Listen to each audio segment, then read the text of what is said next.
com o deputado estadual Merlong Solano. Bom dia, deputado. Bom dia, Nádia. Parabéns pela reeleição da presidente Dilma. Obrigado. Que no Piauí, Elivaldo, também, teve mais de 78% dos votos. 78,33. Só perdeu para o Maranhão, que teve 78,60 48 e poucos. 48. É bem pouquinho a diferença. Então, Piauí, Maranhão, Nordeste inteiro deu maioria à presidente Dilma. Aliás, o Brasil ficou muito dividido, na verdade. A região sul toda deu vitória a Aécio. O Sudeste ficou um pouco dividido, inclusive vencendo em Minas Gerais. E Rio. E no Rio de Janeiro. E eles em São Paulo. O Centro-Oeste deu vitória a Aécio. A região Norte ficou dividida, 4 estados pró-Dilma, 3 estados pró-Aécio. Quem administrar o Brasil, como vai ser a presidente Dilma a partir de 1º de janeiro, mais uma vez, de qualquer forma, pegaria um país dividido, né, deputado Merlong? Bom dia. Realmente a gente percebe aquela coloração assim, cortando o Brasil assim de maneira transversal, né? Assim, o Norte e o Nordeste inteiramente com PT, inclusive Pernambuco, veja que no 70% dos votos veja em que no Pernambuco. primeiro turno aquela comoção funcionou, dando uma grande votação para a Marina e elegendo governador, senador. Mas no segundo turno eles fizeram uma leitura errada, acharam que a população de Pernambuco iria negar toda a tradição de esquerda de Arraes, do PSB em Pernambuco. 70% ficou. A gente vê o Sudeste. Acre, que foi onde... No Acre funcionou. No Acre funcionou. A Marina conseguiu. É o único lugar que ela conseguiu transferir. No Sudeste, dividido meio a meio, né? 2 estados com o PT, 2 com o PSDB, e o Sul inteiramente com o PSDB. De fato, há esta divisão do ponto de vista geográfico. Agora, do ponto de vista político, trata-se de entender que quem governa para toda a sociedade. Agora, deputado, para o Piauí, o governador eleito Wellington Dias, ele teve essa sorte de, em 2002, 2006, governar o Estado casado com o governo federal. E agora tem essa oportunidade novamente. O que essa eleição, a reeleição do presidente Dilma, pode representar para o Estado com essa maioria fantástica que ela obteve aqui? Acho que uma gratidão muito grande. Ela, quando veio aqui, já declarou o seu amor pelo Piauí, o seu compromisso em dar atenção ao Piauí. E que eu acho que não eram só palavras, viu, Elivaldo? Porque no modelo de governo seguido por Dilma, o Nordeste já vem sendo beneficiado e junto com o Nordeste o estado do Piauí. O Piauí é um dos estados que mais cresce no Brasil nos últimos anos. Deputado, as questões dos programas sociais, especialmente do Minha Casa Minha Vida e do Bolsa Família, foram fundamentais para a reeleição da presidente Dilma, já que isso fez parte durante toda a campanha, no primeiro e no segundo turno, dos discursos da presidente, e eram os pontos assim em que os candidatos mais se preocupavam em realçar a importância desses programas. Foram importantes, porque são programas que dão conta do enorme compromisso social do nosso governo em melhorar a qualidade de vida de todas as pessoas, especialmente das pessoas mais pobres, Nádia, que são as pessoas que precisam de maior atenção do governo. Então, o Bolsa Família, o Minha Casa Minha Vida, expressam esse compromisso. Mas não são os únicos aspectos que levaram a esse grande resultado do PT no Nordeste, no Norte e no conjunto do país a ponto de ganhar a eleição, embora com um resultado apertado. A questão do emprego, do crescimento da economia também é um fator que a gente tem que considerar. O Nordeste é a região que mais cresce no Brasil nos últimos 10 anos. E, portanto, a gente quebrou uma tendência histórica, Elivaldo. O Nordeste era sempre uma região deprimida. O Nordeste era sempre integrado ao Brasil como fornecedor de mão de obra. Isso pesou na eleição? Isso, claro que pesou. O Nordeste, hoje tem gente fazendo o caminho de volta para o Nordeste e para o Piauí. Tem gente fazendo o caminho de volta para a zona rural, porque tem energia elétrica. A questão da educação também pesou. O senhor acha que essas denúncias da Petrobras, e nós tivemos aí também, entre o governo passado e esse governo agora, nos últimos 4 anos, o julgamento do Mensalão, foram 2 fatos importantes envolvendo corrupção e envolvendo o Partido dos Trabalhadores, e que o senhor acha que pesou de que forma nessa eleição? Pesou fortemente. Pesou. Um grande segmento da classe média se deixou levar por essa propaganda midiática intensa. Aliás, eu quero dizer o seguinte, do meu ponto de vista, um aspecto positivo da eleição é o fato de ter se consolidado 2 partidos ideológicos como os principais partidos do Brasil. De um lado o PT, um partido que tem um programa claro, de outro lado o PSDB, um partido que também tem um programa claro. Num país onde há uma miscelânea de partidos, muitos dos quais partidos de aluguel, partido de negociata, foi um resultado importante termos 2 grandes partidos ideológicos, doutrinários, programáticos, saindo com bons resultados. O lado ruim da eleição é o comportamento da grande mídia, Nádia. A grande mídia se comportou de maneira vergonhosa neste processo eleitoral. Ela devia fazer como se faz nos Estados Unidos, em que os grandes jornais, as grandes cadeias de televisão, no início do processo já fazem um editorial dizendo: eu vou apoiar o candidato republicano por isso, por isso. Ou então, vou apoiar o candidato democrata por isso, por isso. Mas, a partir daí, tem um comportamento ético. Veja só o que fez a revista Veja, antecipando a edição, jogando ilações sem nenhum tipo de comprovação 2 dias antes da eleição, fazendo dobradinha com o candidato da oposição, tanto que a primeira pergunta do Aécio Neves no debate da Globo foi sobre a história da capa da revista Veja. Como ela deu uma resposta muito boa, resposta firme, ele, inclusive, não fez de maneira meio acanhada, disse: não, eu fiz a pergunta só para lhe dar a oportunidade de você se explicar. Mas isso não é fato, isso não preocupa realmente esses casos de denúncias, de escândalos, de corrupção? Preocupa, tem que apoiar, tem que investigar.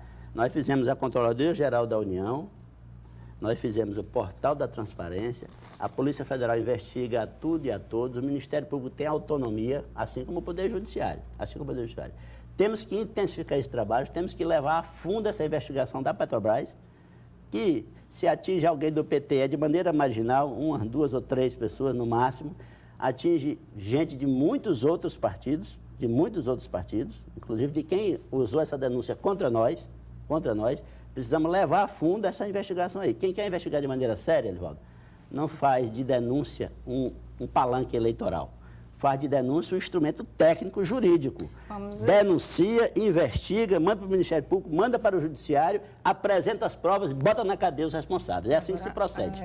Vamos esperar agora os próximos passos, né, dessa investigação que está em curso pela Polícia Federal. Deputado, vamos ver os números, então, das eleições de ontem. A candidata Dilma Rousseff, presidente reeleita, obteve 51,64% dos votos válidos, num total de 54.501.118 votos. O candidato Aécio Neves, senador Aécio Neves do PSDB, obteve 51.041.155 votos, ou 48,36%. A diferença foi de apenas 3,38% para a candidata Dilma Rousseff.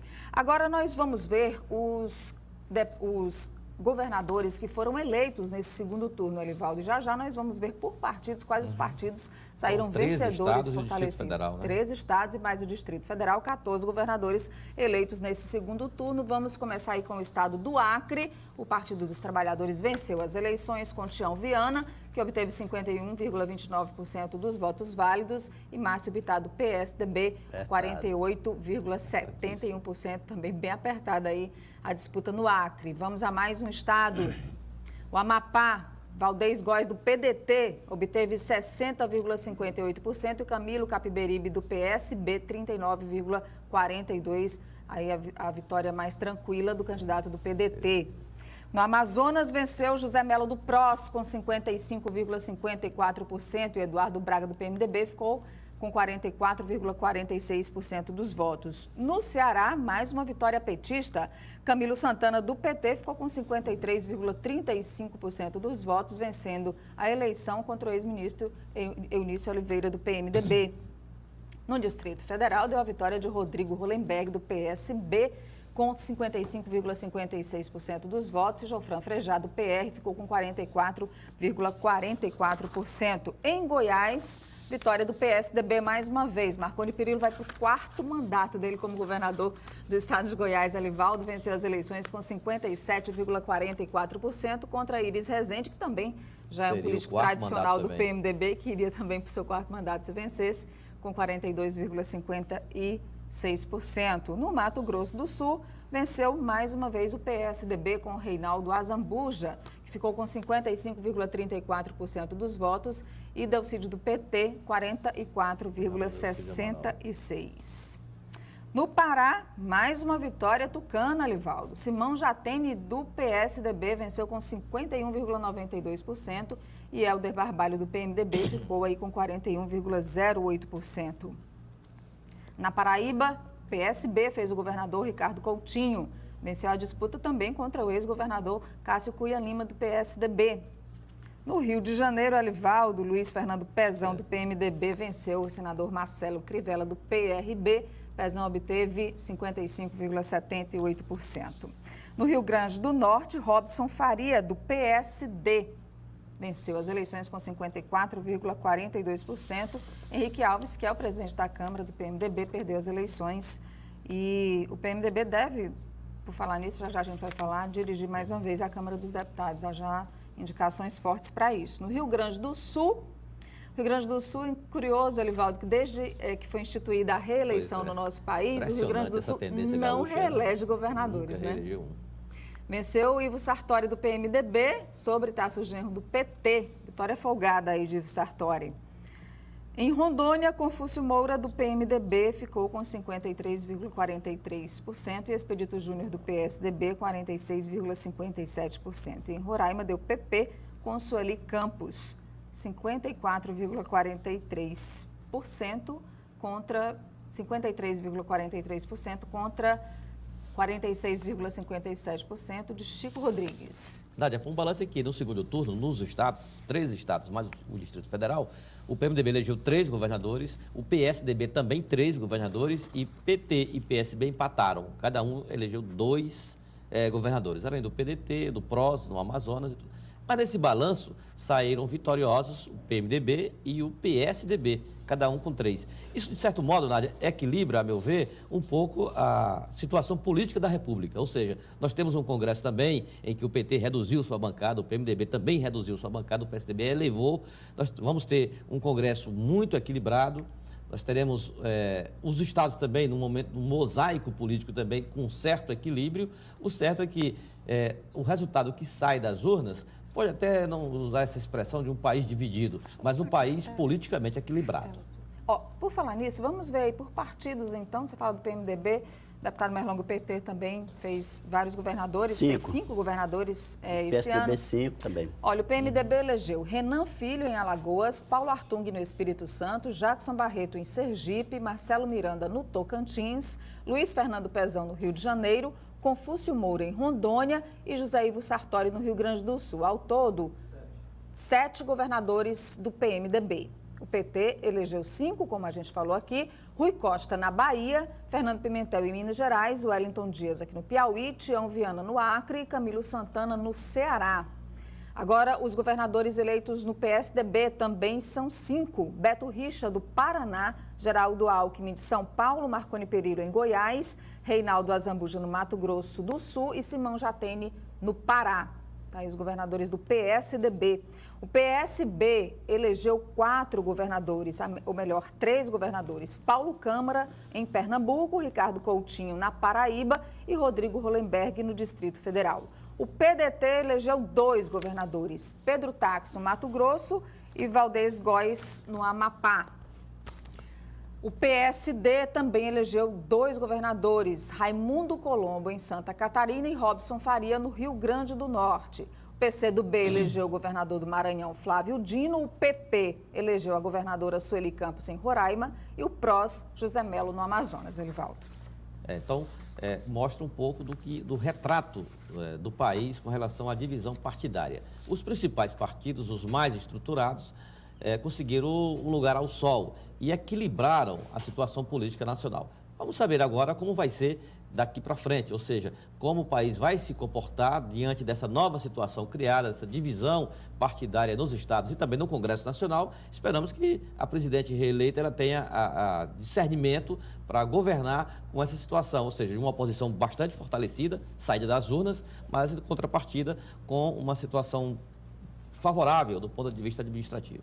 Com a voz cansada de longos meses, aí, quase 4 meses de campanha política, a presidente reeleita Dilma Rousseff agradeceu a votação e foi ontem à noite no hotel lá em Brasília. Veja o que ela disse. Quando uma reeleição se consuma, a reeleição, tem de ser entendida como um voto de esperança dado pelo povo na melhoria do governo.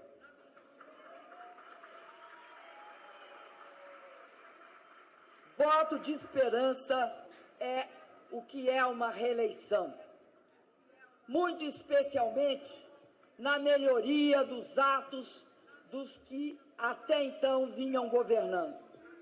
Eu sei que é isso que o povo diz quando reelege um governante. Foi o que eu escutei nas urnas. Por isso, quero ser uma presidenta muito melhor do que fui até agora.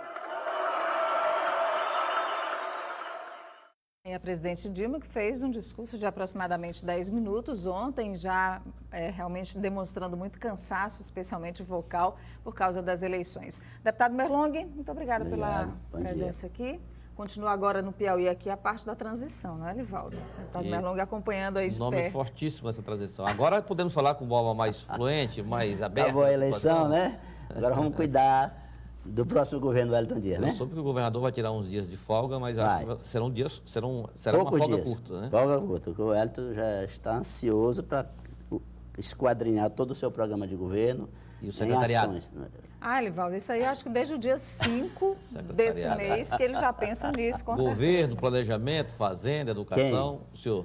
Não, eu sou um tenente do partido, digamos assim, né? Tenente. Vamos ver para onde é que nós vamos. Eu acho que a sua patente é maior no onde- partido, também viu, acho, deputado? Onde é que nós vamos Certamente. ajudar?